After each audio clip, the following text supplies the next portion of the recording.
आप देख रहे हैं हॉरर स्टोरी 33। यदि आप चैनल पर नए हैं और हॉरर स्टोरी सुनना आपको पसंद है तो अभी चैनल को सब्सक्राइब करके बेल आइकन को दबा लें ताकि आपको कहानी का अपडेट समय सबसे पहले मिले और कहानी पोस्ट करने की हमें प्रेरणा। तो चलिए शुरू करते हैं रातों रात अमीर बनने का रहस्य घटना भाग 2 को। दोस्तों, अगर आपने कल इस कहानी का पहला भाग नहीं सुना तो अभी सुन लें ताकि पूरी घटना आपको समझ आए। तो कल तक आपने सुना कि कैसे चंदू जी के दोस्त सागर ने उन्हें अपनी पूरी आपबीती बताई और कैसे चंदू जी के मन में लालच जागा। अब आगे। दोस्तों, मेरे दिल में सागर की बताए राज से लालच जाग गया। तभी मैंने उससे कहा, भाई तू मेरी मदद कर। तुझे तो पता है मैं कोई काम धंधा नहीं कर रहा और पैसों की भी जरूरत है। उसने भी बिना सोचे अपनी साधना मुझे देने का फैसला ले लिया। उसने मुझे मेरे कान में सब बता दिया, मुझे कैसे क्या करना है, और मैं भी सुनकर अपने घर आ गया सीधा। अगले दिन सुबह की पहली किरण के साथ मेरी माँ की आवाज मेरे कानों में पड़ी, बेटा तेरा दोस्त सागर कल कमजोरी की वजह से चल बसा। ये बात सुनकर मेरी नींद मानो पल भर में ही उड़न छू हो गई। हैरानी भरी आंखों से मैं अपनी माँ की ओर देखने लगा और जल्दी से कपड़े बदल कर अपने दोस्त सागर के घर पहुंचा। और वहां पहुंचकर मुझे पता चला कि कल रात ना जाने कैसे सागर की मृत्यु हो गई।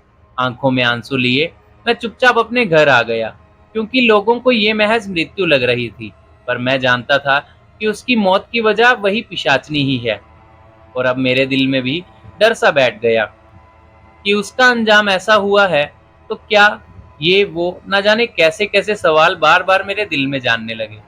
आप खुद सोचिए दोस्तों, इंसान पैसा इसलिए कमाता है ताकि ऐशो आराम से जी सके।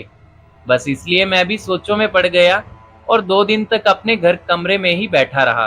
बस इसी पर सोच विचार करने में लगा रहा। पर आखिर में डर और लालच की जंग में से लालच ने जीत पाई और मैंने फैसला लिया कि परिणाम कुछ भी हो, अपनी किस्मत को बदलना जरूर है। इसलिए मैं गांव के बाहर वाले जंगल में चला गया।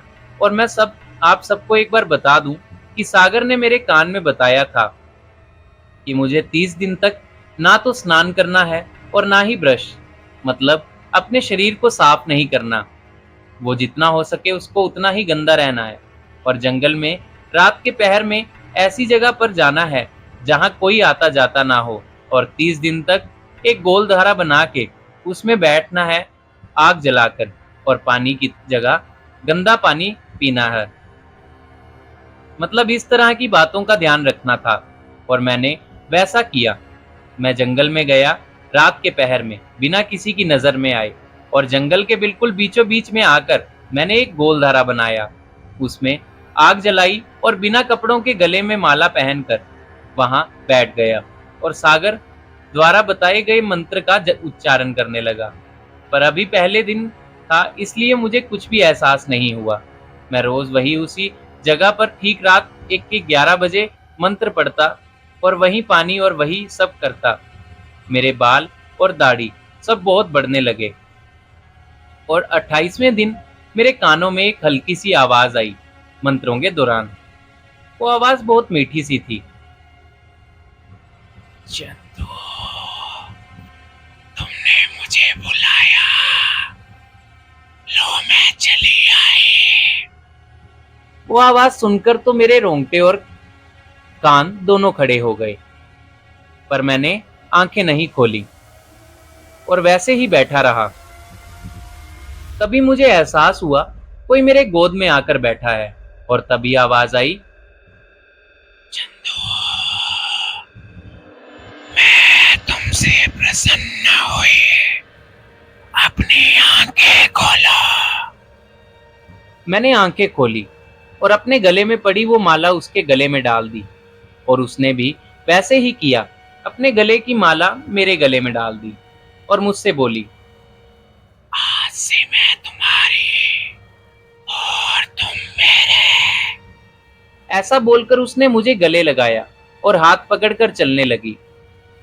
मन ही मन मैं बड़ा खुश था कि अब जीवन बदलने वाला है।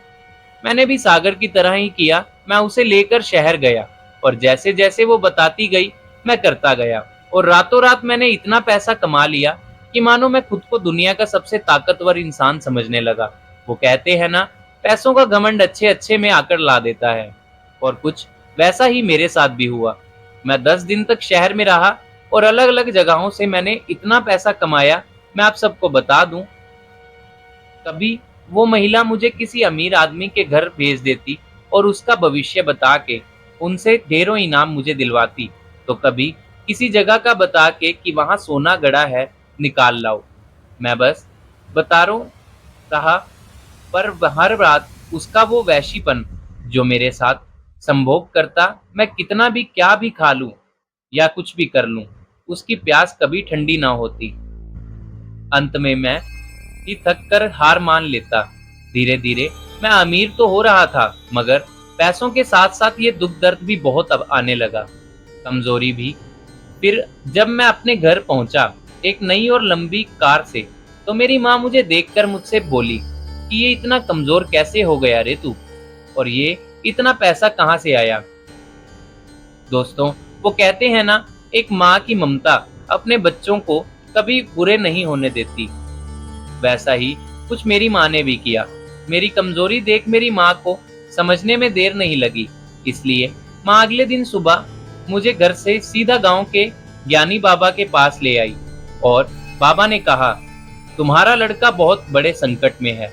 इसने जो साधना सिद्ध की है, वो इसे धन दौलत तो बहुत देगी, पर धीरे धीरे इसे और इसकी जवानी को निचोड़ देगी। पर वो कहते हैं ना दोस्तों, एक माँ अपने बेटे के लिए दुनिया की हर ताकत से क्या, भगवान जी से भी लड़ सकती है। मेरी माँ ने भी पंडित जी से कहा, बाबा कोई तो उपाय होगा इससे चंदू को बचाने का। तो बाबा ने कुछ ऐसा उपाय बताया जो मैं आप सबको बता तो नहीं सकता, मगर उसके बाद मेरी उससे जान बच गई। और वो कहते हैं ना दोस्तों, ऐसा काम काम या हुआ पैसा ज्यादा दिन तक नहीं टिकता। ऐसी कमाई कुछ ऐसा ही हुआ। धीरे धीरे वो पिशाचनी अपना दिया हुआ पैसा भी वापस ले गई, और मैं मुंबई में वैसे फिर से काम करने के लिए वापस वहां पर आ गया। और कुछ इस तरह चंदू जी की जान बची। तो दोस्तों, इसीलिए कहा जाता है कि ज्यादा लालच इंसान से कुछ भी करा सकता है। तो कैसी लगी आपको चंदू जी की ये दिल दहला देने वाली घटना? और ऐसी ही सच्ची घटनाएं सुनने के लिए अभी हॉरर स्टोरीज 33 को सब्सक्राइब करें। तो मिलते हैं कल एक नई घटना के साथ। तब तक के लिए अपना ध्यान रखें।